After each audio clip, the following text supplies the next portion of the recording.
रोजच्या कामांमध्ये ना आणि धावपळीच्या जीवनामध्ये बऱ्याच साऱ्या गोष्टी इग्नोर व्हायला लागलेल्या आहे. बऱ्याच दिवसपासून मला असा विचार येत होता, की माझ्या स्वतःकडे मी आता दुर्लक्ष करायला लागलेली आहे आणि सतत माझ्यासोबत तेच घडत होतं. कारण कंटिन्यूअसली घरात असलेल्या बायका किंवा घरात जो व्यक्ती कंटिन्यू असतो, त्यालाच माहिती असतं, की आपण दिवसभरात काय मिस करतो आणि बऱ्याच साऱ्या गोष्टी जे बाहेर लोकं जातात त्यांना तरी बाहेर काहीतरी वेगळं चेंजेस काहीतरी बघायला भेटतं. पण कंटिन्यूअसली घरात असून आपण सतत तीच कामं, तीच रुटीन फॉलो करणं, त्याचसोबत आपण स्वतःला काहीतरी विसरून जात असतो आणि तसंच माझ्यासोबत घडत होतं. तर बऱ्याच दिवसापासून माझं चाललं होतं, की मी स्वतःकडे बरंच दुर्लक्ष करत होती.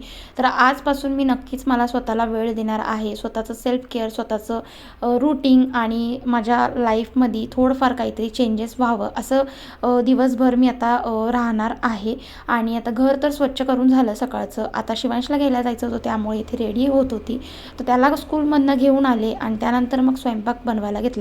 सकाळी मी भाजी पोळी बनवून घेतलेली होती, पण गरम गरम पोळ्या खायला मज्जाच वेगळी असते. त्यामुळे मग मी पोळ्या आता दुपारी बनवायला घेतल्या. इनमीन मला 3 पोळी बनवायची असते आणि दीड पोळी आम्ही खातो. जास्त मला भूक लागत नाही दुपारच्या टायमाला.